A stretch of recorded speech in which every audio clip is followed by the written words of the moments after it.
Hello friends, this is Sahendra Kumar Rana, FNB Cost Controller, and you are watching my YouTube channel FNB Controls. So guys, I want to teach about the menu engineering. Menu engineering क्या होता है, हमें menu engineering क्यों पढ़ा जाता है और menu engineering क्यों करते हैं, and role of the menu engineering in FNB cost controls, क्यों इतना इम्पोर्टेंस होता है मेन्यू इंजीनियरिंग। तो दोस्तों, मेन्यू इंजीनियरिंग डेटा एनालिसिस करने का एक प्रोसेस होता है जिसके माध्यम से हम मेनू आइटम्स को एनालिसिस कर पाते हैं कि कौन सी आइटम क्या प्रॉफिट है और क्या पॉपुलैरिटी है। तो दोस्तों, आपको समझ में आ गया, तब जाकर के हम क्या कर पाएंगे कि एक डिसीजन ले सकते हैं कि कौन सी मेन्यू आइटम्स को हम रिमूव करें, प्रमोट करें या रीप्राइसिंग करें या इम्प्रूव करें। ओके दोस्तों, जिससे हमें कॉस्ट कंट्रोल और प्रॉफिट में बूस्टअप करेगा। तो दोस्तों, द फर्स्ट नंबर है जो है, हमें क्या मिलता है, role of the menu engineering जो होता है, जो पहला नंबर है वो आप आइडेंटिफाई कर सकते हो कि कौन सी मेनू आइटम्स में हमें हाई प्रॉफिट मिल रहा है। Okay, so they can be promote, हम उसको और प्रमोट कर सकते हैं। दूसरा नंबर है कंट्रोल फूड कॉस्ट परसेंटेज। आप फूड कॉस्ट परसेंटेज को क्या कर पाओगे, कंट्रोल कर पाओगे। तो फूड कॉस्ट परसेंटेज को कैसे कंट्रोल कर पाओगे, तो ये मेन्यू इंजीनियरिंग को आप एनालिसिस करके आपको क्या करना है, ये फूड कॉस्ट कंट्रोल कर सकते हो। तो help reduce to sell of the low margin, आपका जो लो मार्जिन प्रॉफिट है उसको क्या कर पाओगे, आपको रिड्यूस कर पाओगे। एंड हाई कॉस्ट आइटम को, जिसका हाई कॉस्ट है उसको हम लोग क्या कर पाओगे, रिड्यूस कर पाओगे। Increase the sell of the profitability items को आप क्या करेंगे, हम प्रमोट कर सकते हैं। इंप्रूव द मेनू प्राइसिंग, हम मेनू प्राइसिंग को भी इंप्रूव कर सकते हैं। कैसे करेंगे, अगर कोई भी मटेरियल हमको क्या करेंगे, उसको इंप्रूव करने की जरूरत है, सब्स्टिट्यूट ढूंढने की जरूरत है। ओके दोस्तों, क्योंकि आपके ऑलरेडी जो है वो उसका लोग अवेयर हैं, आपके जो मेनू आइटम्स अवेयर हैं, तो उसको रिमूव नहीं करना है, उसको सब्स्टिट्यूट देखना है कि कौन से इंग्रेडिएंट्स को हमको रिमूव करना है, या उसको हो सकता है तो उसको प्राइस को इंक्रीज करने की जरूरत है।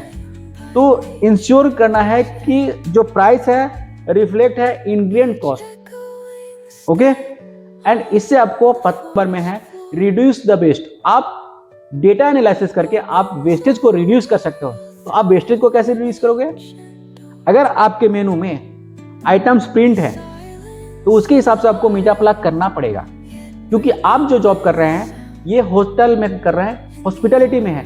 आप हॉस्पिटैलिटी में गेस्ट को कभी ना नहीं कर सकते हो। ओके, तो see always guest is right and guest is God.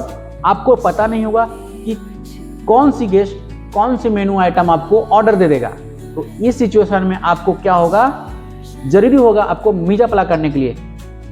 अगर आपके पास बहुत सारे ऐसे स्लो मूविंग आइटम्स हैं जो सेल नहीं हो रहा है, उस सिचुएशन में क्या होगा कि काफ़ी टाइम रखने के बाद मीजा वो खराब हो जाएगा, वेस्ट हो जाएगा। तो इससे क्या होगा, इस डेटा के माध्यम से, इस डेटा को एनालाइज करके आप इसको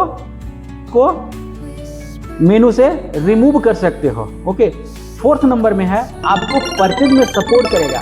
कैसे परचेज में सपोर्ट करेगा, कि आपको कौन से इंग्रेडिएंट्स को हमको परचेज नहीं करना है।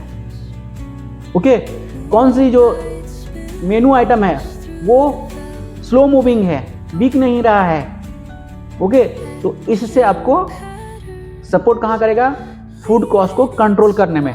6 नंबर में है increase overall profit.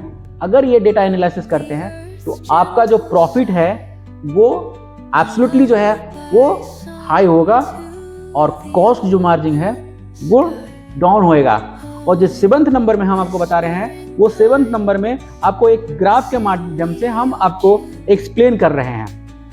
Menu engineering का ग्राफ के माध्यम से आपको बताएंगे कि एक्चुअली हम इसको कैसे डिफाइन करते हैं, कैसे आइडेंटिफाई करते हैं कि कौन सा मेनू आइटम्स कौन सी कैटेगरी में आता है, उसका नाम क्या है और उसका कितना रोल होता है एक फूड कॉस्ट को कंट्रोल करने में और उसको डेटा को एनालिसिस करने में।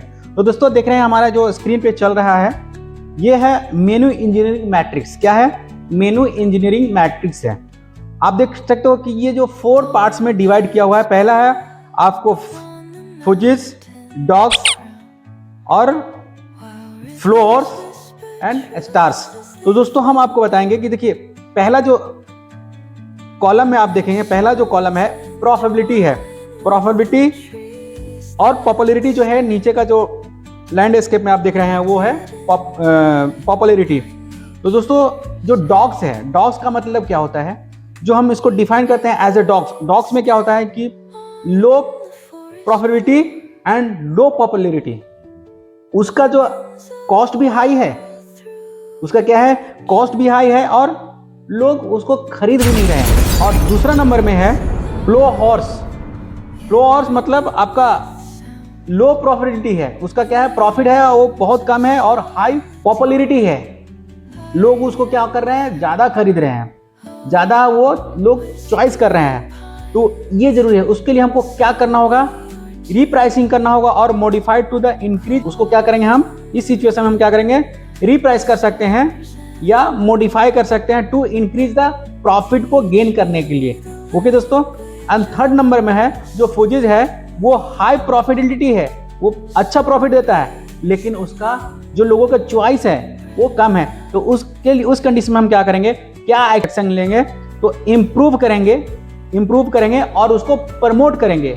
कैसे प्रमोट करेंगे, आप कोई भी सोशल मीडिया के थ्रू करेंगे या आपके पास गेस्ट आ रहे हैं उनको आप अपसेल करेंगे। ओके। एंड जब फोर्थ नंबर में है वो स्टार्स है। आप नाम से ही समझ हो गए होंगे कि जो स्टार्स क्या होता है। तो हम आपको बताएंगे कि स्टार्स में जो हाई प्रॉफिट है, क्या है, प्रॉफिट अच्छा है, यानी जो रेवेन्यू अच्छा दे रहा है और कॉस्ट जो है कम हो रहा है। यानी आप समझ रहे होंगे कि कॉस्ट कम है, रेवेन्यू उतना ही अच्छा होगा, प्रॉफिट उतना ही अच्छा होगा। इस आइटम को क्या करना होगा, प्रमोट करने की जरूरत है। ओके दोस्तों। तो जितना आप प्रमोट करोगे उतना आप प्रॉफिट गेन कर पाओगे। तो दोस्तों नेक्स्ट वीडियो में कुछ और टॉपिक के साथ मिलेंगे। सी यू, बाय बाय।